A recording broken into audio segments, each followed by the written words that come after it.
Hello, everybody. Welcome back to Read and Reread. I am Angelia, and today I am doing a special tag. I was tagged about a week and a half ago, maybe about 8 days ago, to do this tag, but I was out of town at the time, but I really wanted to get back to it. It is a Hercule Poirot mystery book tag for Alice. By now, you have probably heard about the very sad news that Alice of Alice and the Giant Bookshelf passed away really in that same week that I was out of town, and it was a terrible shock and a sad event in the Booktube community. And my heart really goes out to her husband and friends and family and booktubers that worked with her and knew her and were friends with her. I didn't really know her myself. I was aware of her channel, and I have learned from seeing people do this tag that she was just an incredible person, and she really loved mysteries and Agatha Christie, and that's what this tag is about. This is a tag that Alice created in 2021, and Elisabeth at Bookins and Books suggested that we booktubers bring this tag back up and kind of pass it around and do it for the first time or yet again in memory of Alice. And so today that is what I am doing. Alice created the tag. I was tagged by Pat from Book Chat with Pat. And so thank you, Pat. And I am going to do the questions right now. The prompts are framed around Agatha Christie and Hercule Poirot. I always get stuck on his name. But they're kind of open-ended for mysteries in general. And I'll just confess right up front that I've only read a few Agatha Christie books, and I do like a good mystery, thrillers, and crime fiction, but I don't read a whole lot of Agatha Christie books. But I have read a few, and I think I have enough credentials in the mystery genre to have some good ideas for this tag. So let's roll it right now. All right, number one. Hercule, oh, his name every time. Okay. Poirot famously uses his, quote, little gray cells to solve cases. Have you ever solved an Agatha Christie mystery? If yes, which one? And if no, is there an author whose mysteries you have solved? I'm not a big ace of solving the mystery while I'm reading it. Every now and then I do sort of have an accurate guess about something that is going to happen, or an explanation, or what's going to be a red herring. I would say recently I read The Hunter by Tana French, which I really loved, but I did kind of figure out, I don't even want to say anything at all without giving something away, but I figured something out that was a big part of the mystery, but pretty close to the end. I mean, I don't think it was that unusual that by the time I got to that point in the story, I kind of had an idea, and it was correct. So I guess I sometimes, but I'm not particularly talented in that area. Number two. Wait, that was number two. We have to go back to number one. I have already messed up.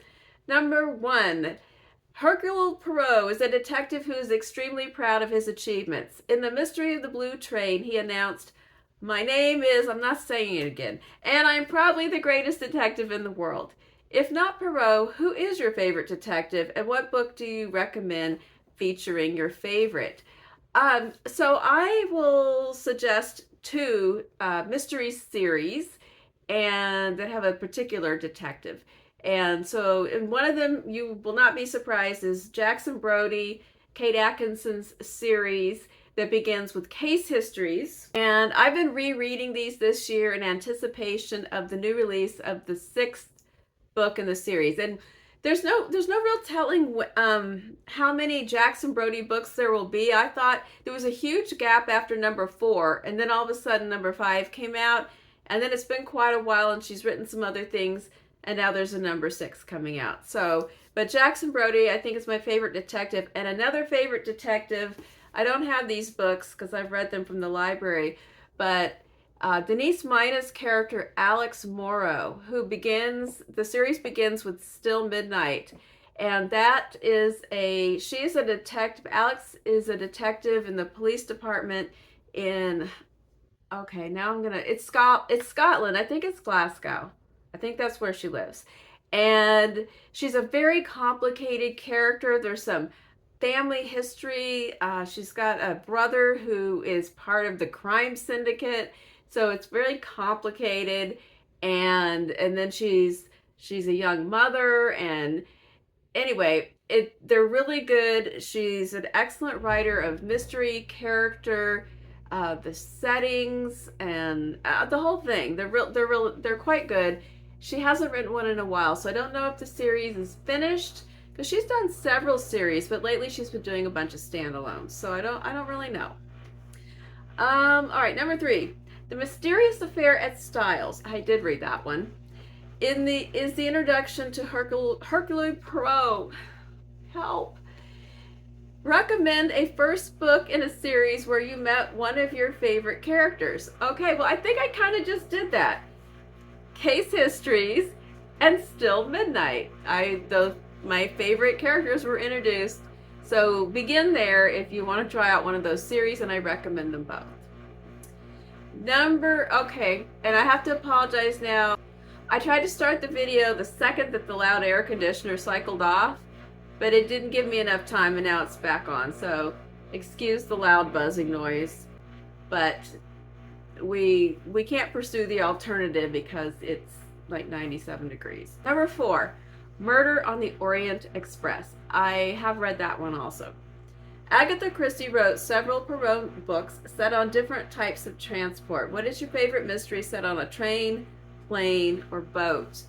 The first thing that comes to mind, and it's probably recency syndrome, is The Talented Mr. Ripley. It's not exactly a mystery, but it is a crime novel. I mean, there's some people in the book experiencing a mystery, but we know everything that's actually happened. There are detectives and things like that, but there are some significant scenes set on trains and boats, especially boats. But trains and train schedules and journeys and there are a couple of, actually there's more than one boat scene. There's maybe 3 different boat scenes at least in this book. So that's my answer for that. Number 5, The ABC Murders features a killer working their way through an alphabet of victims. Recommend a mystery involving a serial killer. Okay, serial killers, I have a couple of options for you. Because you always need options when it comes to your serial murderers. We have The Girl with the Dragon Tattoo by Stieg Larsson. Now this book, there's several things going on here. This is one of the ones where the characters don't actually know they're solving a case involving a serial murderer at first. They are trying to research something else entirely, and at some point in the plot it comes to light that there is a serial killer. It's not just about the murder case, it's also about some systemic abuses, issues in journalism, political issues. There's a whole lot of things at play, but at the heart of it there is actually a crime investigation that takes place. But lots of action. After a very slow kind of world building beginning, there actually is a lot of action, but it doesn't hit till about the middle.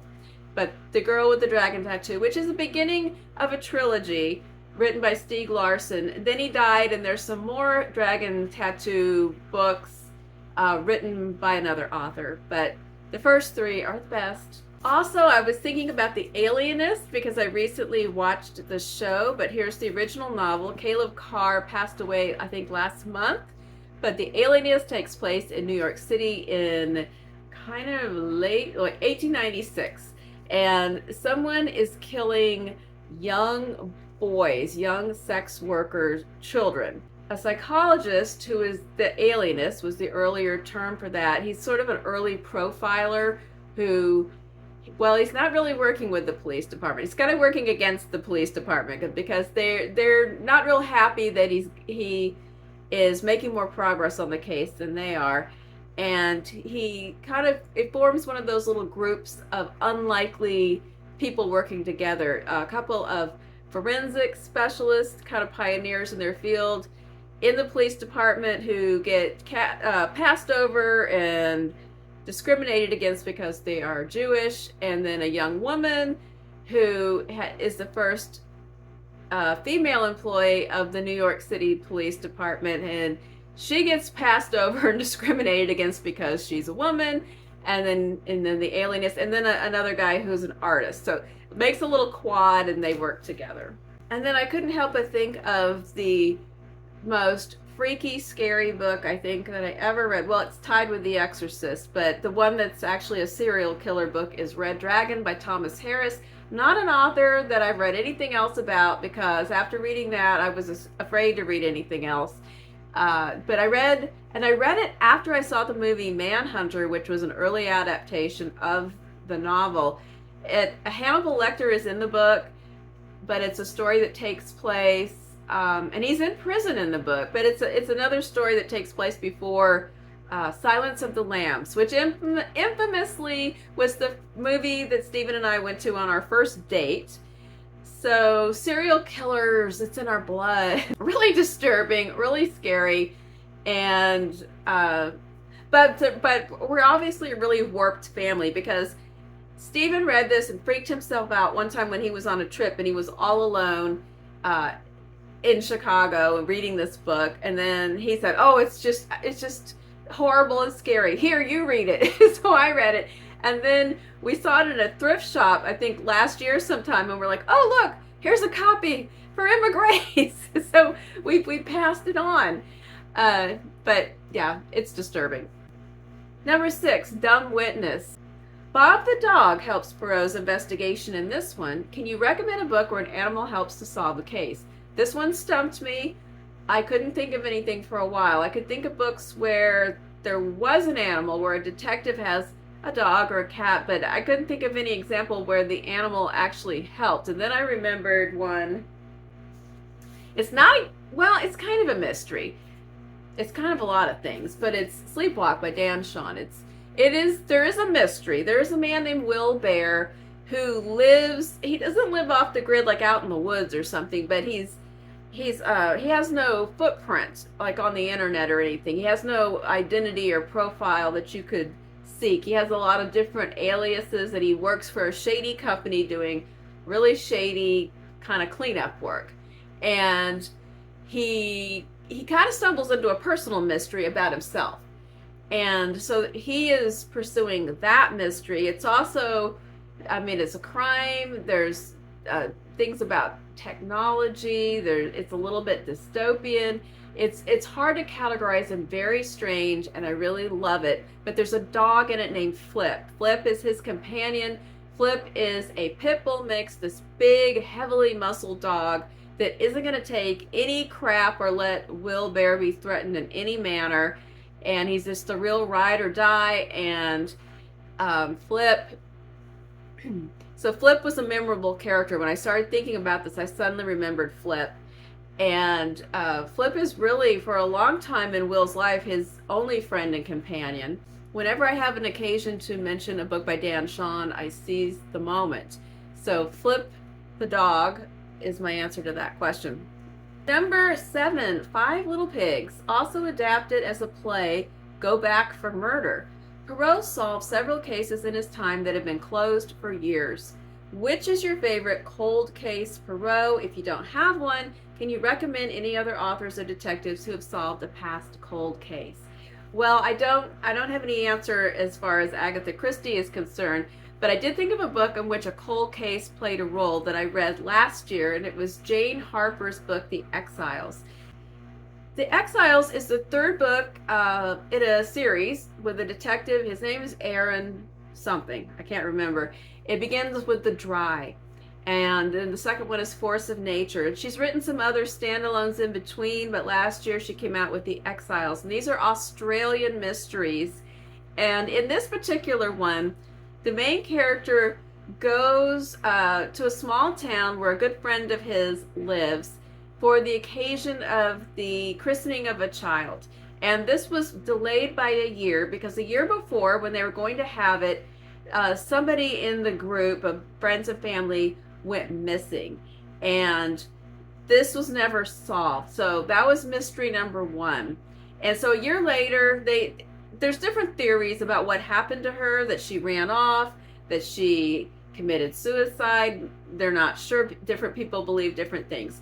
But they've kind of moved on in their lives, and so they're going to hold this christening, and he comes to town, but there are lingering questions, and people approach him about different strands of things that they have been wondering about. So he kind of begins to unofficially pick at this case, and in the process, an older case of something else that happened in the town also resurfaces.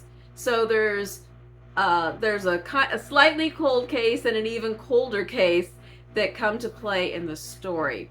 And I've enjoyed that series as well, so that is another recommendation. All right, so let's see. Number 8. Dead Man's Folly is famously set in Agatha Christie's own holiday home. What is your favorite murder mystery setting? Well, I wasn't sure I had a favorite murder mystery setting.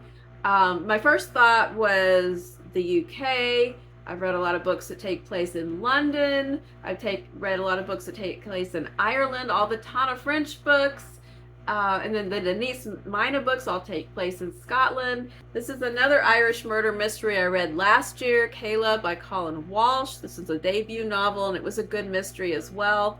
And then I also thought about New York City, because we had The Alienist that I just talked about, and also Colson Whitehead's books, Harlem Shuffle and Crook Manifesto, and there's going to be a third one. These take place in the 60s and then the 70s, and I think the third one's going to be in the 80s.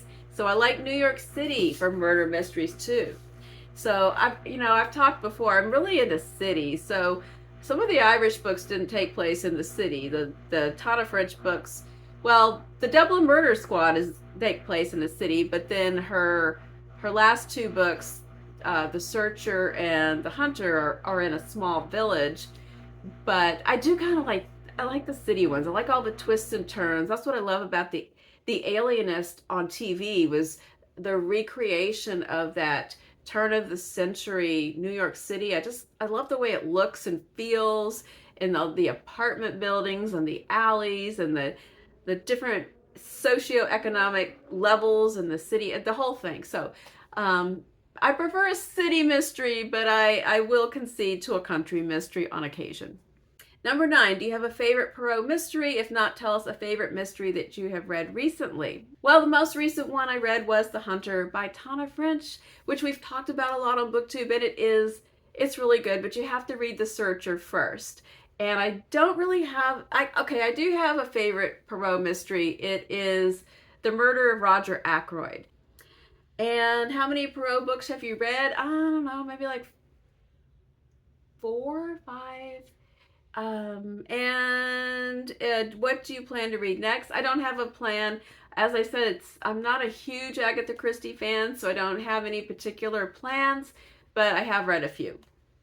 And the last one is tagging. And since I am so late on this, and a huge wave of this went through about a week ago, I'm not going to tag anybody. But if anything I've said sparks a mystery spark, and you want to talk about your favorites, and you have a channel, please do so. You can also respond in the comments below.